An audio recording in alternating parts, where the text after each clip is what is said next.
Évangile selon Marc, chapitre 13. Lorsque Jésus sortit du temple, un de ses disciples lui dit, « Maître, regarde quelle pierre, quelle construction !» Jésus lui répondit, « Vois-tu ces grandes constructions? Il ne restera pas pierre sur pierre qui ne soit renversée. » Il s'assit sur le mont des Oliviers, en face du temple, et Pierre, Jacques, Jean et André lui posèrent en privé cette question.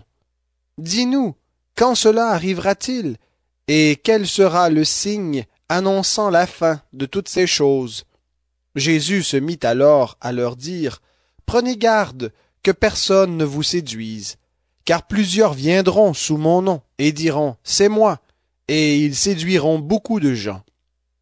Quand vous entendrez parler de guerre et de bruit de guerre, ne vous alarmez pas, car cela doit arriver, mais ce ne sera pas encore la fin. Une nation s'élèvera contre une nation, et un royaume contre un royaume. Et il y aura par endroits des tremblements de terre, il y aura des famines, ce sera le commencement des douleurs. Prenez garde à vous-même, on vous livrera aux tribunaux, et vous serez battus de verges dans les synagogues. Vous comparaîtrez devant les gouverneurs et devant les rois, à cause de moi, pour leur servir de témoignage. Il faut premièrement que la bonne nouvelle soit prêchée à toutes les nations. Quand on vous emmènera pour vous livrer, ne vous inquiétez pas d'avance de ce que vous direz, mais dites ce qui vous sera donné à l'heure même, car ce ne sera pas vous qui parlerez, mais l'Esprit Saint. Le frère livrera son frère à la mort, et le père son enfant. Les enfants se soulèveront contre leurs parents et les feront mourir. Vous serez haïs de tous à cause de mon nom, mais celui qui persévérera jusqu'à la fin sera sauvé. Lorsque vous verrez l'abomination de la désolation établie là où elle ne doit pas être, que le lecteur fasse attention, alors que ceux qui seront en Judée fuient dans les montagnes, que celui qui sera sur la terrasse ne descende pas et ne rentre pas pour prendre quelque chose dans sa maison, et que celui qui sera dans les champs ne retourne pas en arrière pour prendre son manteau. Malheur aux femmes qui seront enceintes et à celles qui allaiteront en ces jours-là. Priez pour que cela n'arrive pas en hiver, car ce seront des jours de tribulation, tels qu'il n'y en a pas eu jusqu'à maintenant de semblables depuis le commencement du monde que Dieu a créé, et qu'il n'y en aura jamais plus. Et si le Seigneur n'avait abrégé ces jours, personne ne serait sauvé, mais il les a abrégés à cause des élus qu'il a choisis. Si quelqu'un vous dit alors, le Christ est ici, ou il est là, ne le croyez pas, car il s'élèvera de faux Christ et de faux prophètes. Ils opéreront des signes et des prodiges pour égarer, si possible, les élus. Soyez sur vos gardes, je vous ai tout prédit. Mais dans ces jours, après cette tribulation, le soleil s'obscurcira, la lune ne donnera plus sa clarté, les étoiles tomberont du ciel, et les puissances qui sont dans les cieux seront ébranlées. Alors on verra le Fils de l'homme venir sur les nuées avec beaucoup de puissance et de gloire. Alors il enverra ses anges et rassemblera ses élus des quatre vents, de l'extrémité de la terre jusqu'à l'extrémité du ciel. Recevez l'enseignement de la parabole du figuier. Dès que ses branches deviennent tendres et que les feuilles poussent, vous savez que l'été est proche. De même, vous aussi, quand vous verrez ces choses arriver, sachez que le Fils de l'homme est proche à la porte. En vérité, je vous le dis, cette génération ne passera point que tout cela n'arrive. Le ciel et la terre passeront, mais mes paroles ne passeront point. Pour ce qui est du jour ou de l'heure, personne ne les connaît, pas même les anges dans le ciel, pas même le Fils, mais le Père seul. Prenez garde, veillez et priez, car vous ne savez quand sera le moment. Il en sera comme d'un homme qui part en voyage, laisse sa maison, donne pouvoir à ses serviteurs, à chacun sa tâche, et commande au portier de veiller. Veillez donc, car vous ne savez quand viendra le maître de la maison, le soir, ou au milieu de la nuit, ou au chant du coq, ou le matin. Craignez qu'il n'arrive à l'improviste et ne vous trouve endormis. Ce que je vous dis, je le dis à tous. Veillez. Évangile selon Marc, chapitre 14. La fête de Pâques et des pains sans levain devait avoir lieu 2 jours après. Les principaux sacrificateurs et les scribes cherchaient comment se saisir de Jésus par ruse et le mettre à mort. Car ils disaient, pas en pleine fête, afin qu'il n'y ait pas de tumulte parmi le peuple. Comme Jésus était à Béthanie dans la maison de Simon le lépreux, une femme entra pendant qu'il se trouvait à table. Elle tenait un vase d'albâtre qui renfermait un parfum de nard pur de grand prix. Elle brisa le vase et répandit le parfum sur la tête de Jésus. Quelques-uns exprimèrent entre eux leur indignation. À quoi bon perdre ce parfum? On aurait pu le vendre plus de 300 deniers et les donner aux pauvres, et ils s'irritaient contre cette femme. Mais Jésus dit, laissez-la. Pourquoi lui faites-vous de la peine? Elle a fait une bonne action à mon égard, car vous avez toujours les pauvres avec vous, et vous pouvez leur faire du bien quand vous le voulez, mais moi, vous ne m'avez pas toujours. Elle a fait ce qu'elle a pu, elle a d'avance embaumé mon corps pour la sépulture. En vérité, je vous le dis, partout où la bonne nouvelle sera prêchée dans le monde entier, on racontera aussi en mémoire de cette femme ce qu'elle a fait. Judas Iscariote, l'un des 12, alla trouver les principaux sacrificateurs afin de leur livrer Jésus. Ils l'écoutèrent avec joie et promirent de lui donner de l'argent. Et Judas cherchait une occasion favorable pour le livrer. Le premier jour des pains sans levain, où l'on immolait la Pâque, les disciples de Jésus lui dirent, « Où veux-tu que nous allions te préparer le repas de la Pâque? » Il envoya 2 de ses disciples et leur dit, « Allez à la ville, un homme portant une cruche d'eau vous rencontrera, suivez-le. Et là où il entrera, dites au maître de la maison, le maître dit, où est la salle où je mangerai la Pâque avec mes disciples? Et il vous montrera une grande chambre haute, aménagée et toute prête. C'est là que vous nous préparerez la Pâque. » Les disciples partirent, arrivèrent à la ville, trouvèrent les choses comme il le leur avait dit, et préparèrent la Pâque. Le soir venu, il arriva avec les 12.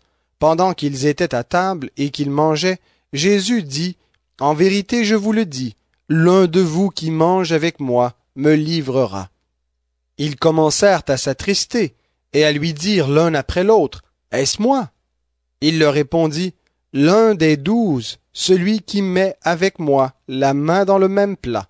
Le Fils de l'homme s'en va, selon ce qui est écrit de lui, mais malheur à cet homme-là, par qui le Fils de l'homme est livré. Mieux vaudrait pour cet homme ne pas être né. » Pendant qu'ils mangeaient, Jésus prit du pain, et après avoir dit la bénédiction, il le rompit et le leur donna en disant, « Prenez, ceci est mon corps. » Il prit ensuite une coupe, et après avoir rendu grâce, il la leur donna, et ils en burent tous. Et il leur dit, « Ceci est mon sang, le sang de l'alliance qui est répandu pour beaucoup. En vérité, je vous le dis, je ne boirai plus du fruit de la vigne jusqu'au jour où j'en boirai du nouveau dans le royaume de Dieu. » Après avoir chanté les psaumes, ils se rendirent au mont des Oliviers. Jésus leur dit, « Vous trouverez tous une occasion de chute, car il est écrit, « Je frapperai le berger, et les brebis seront dispersées. » Mais après ma résurrection, je vous précéderai en Galilée. Pierre lui dit, « Quand tous trouveraient une occasion de chute, moi pas. » Et Jésus lui dit, « En vérité, je te le dis, aujourd'hui, cette nuit même, avant que le coq chante 2 fois, toi, tu me renieras 3 fois. » Mais Pierre affirmait plus fort, « Quand il me faudrait mourir avec toi, je ne te renierai point. » Et tous disaient de même. Ils allèrent ensuite dans un lieu nommé Gethsémané, et Jésus dit à ses disciples, « Asseyez-vous ici, pendant que je prierai. » Il prit avec lui Pierre, Jacques et Jean, et il commença à être saisi d'effroi et d'angoisse. Il leur dit, « Mon âme est triste jusqu'à la mort. Restez ici et veillez. » Puis il s'avança un peu, se jeta contre terre et pria que, s'il était possible, cette heure s'éloigne de lui. Il disait, « Abba, Père, toutes choses te sont possibles. Éloigne de moi cette coupe. Toutefois, non pas ce que je veux, mais ce que tu veux. » Il revint vers les disciples qu'il trouva endormis, et il dit à Pierre, « Simon, tu dors? Tu n'as pas été capable de veiller 1 heure. Veillez et priez, afin de ne pas entrer en tentation. L'esprit est bien disposé, mais la chair est faible. » Il s'éloigna de nouveau et pria en répétant les mêmes paroles. Il revint encore et les trouva endormis, car leurs yeux étaient appesantis, et ils ne savaient que lui répondre.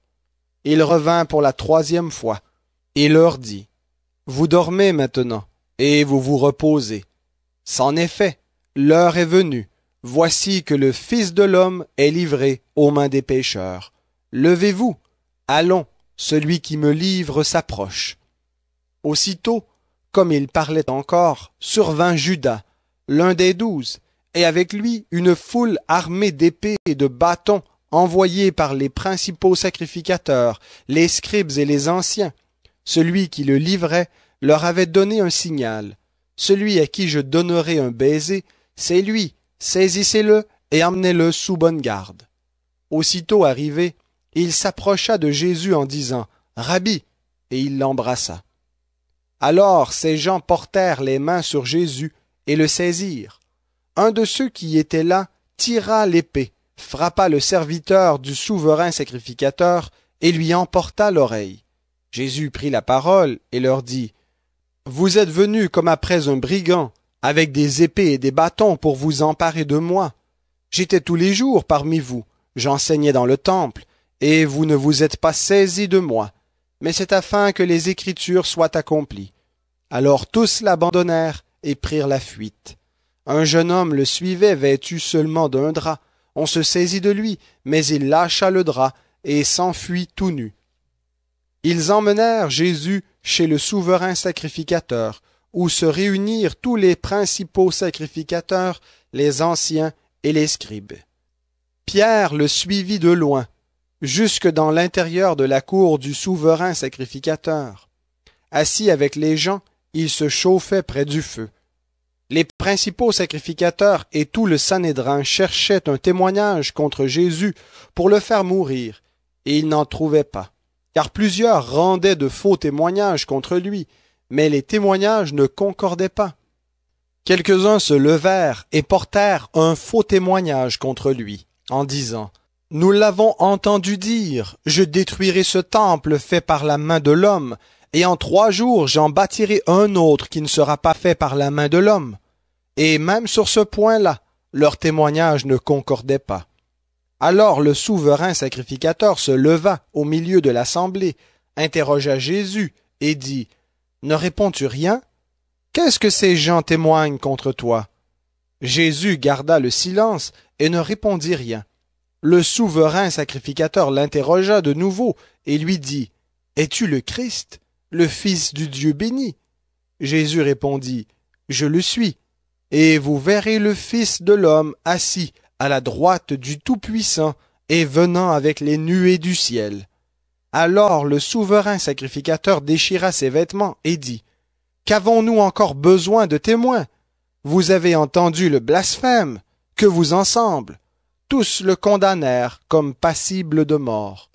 Et quelques-uns se mirent à cracher sur lui, à lui voiler le visage et à le frapper à coups de poing, en disant « Devine !»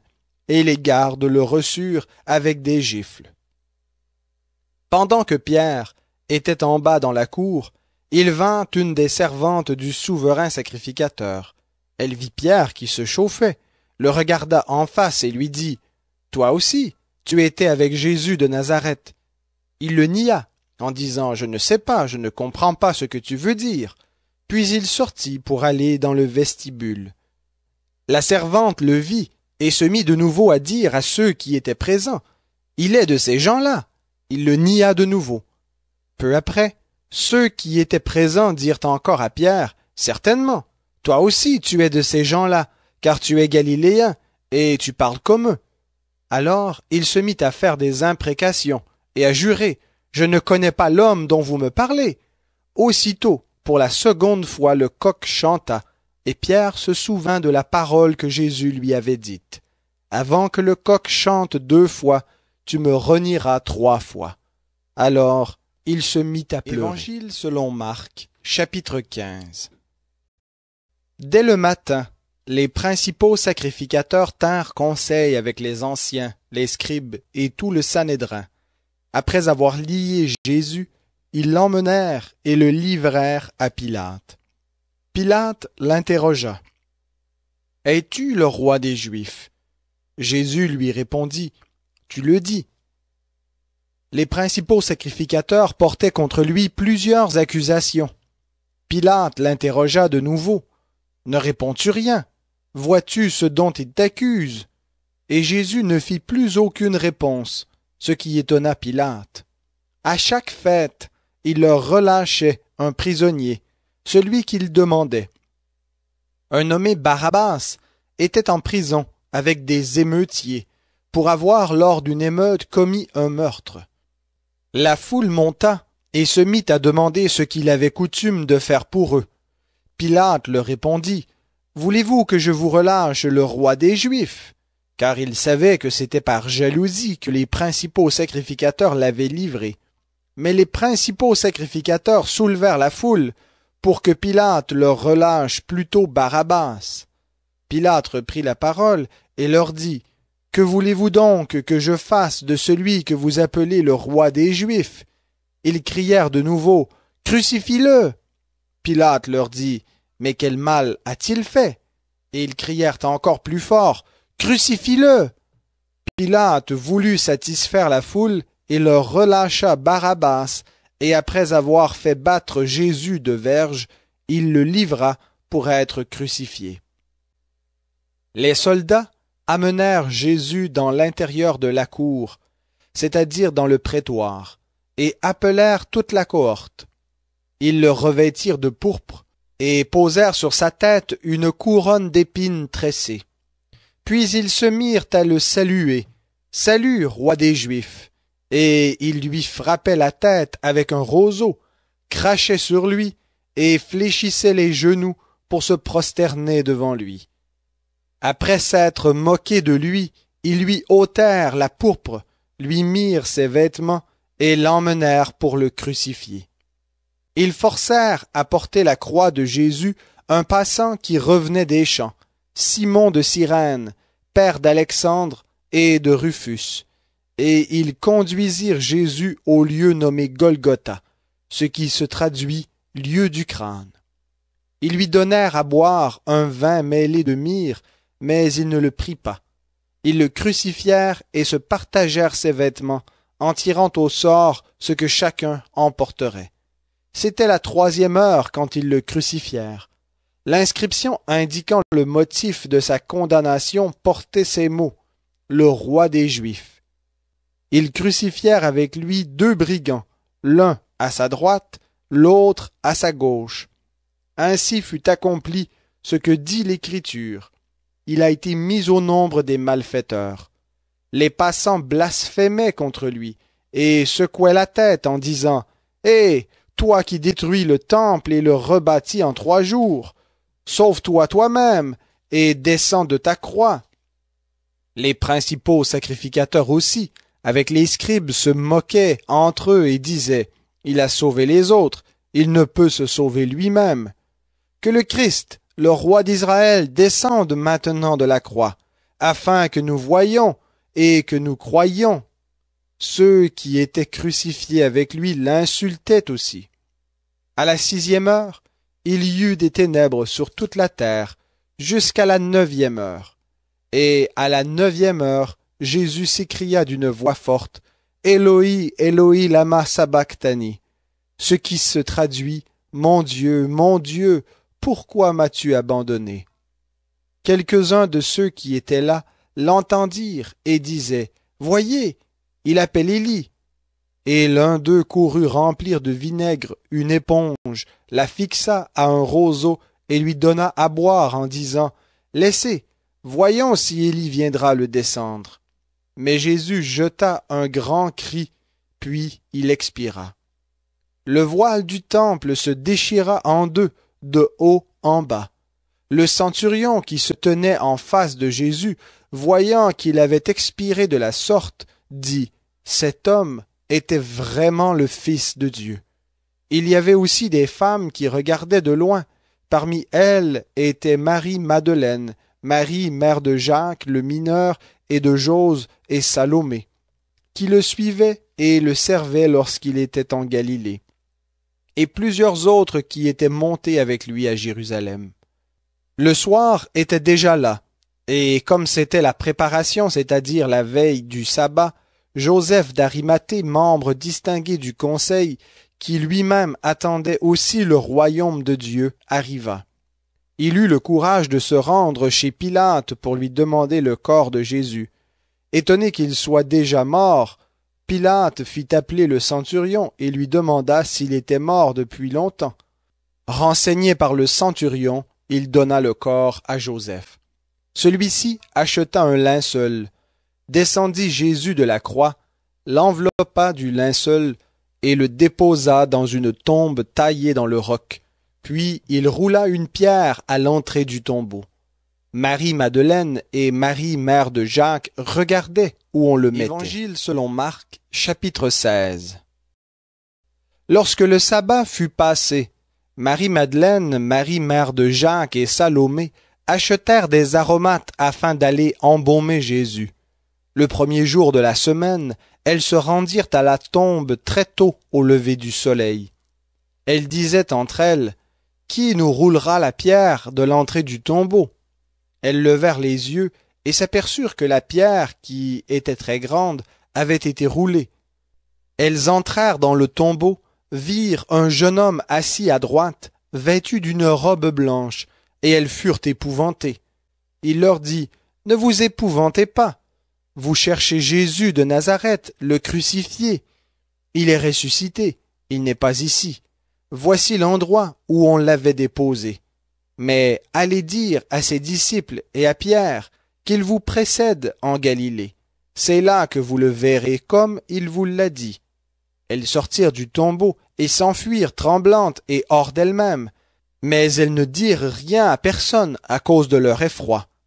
Jésus, ressuscité le matin du premier jour de la semaine, apparut d'abord à Marie-Madeleine, de laquelle il avait chassé 7 démons.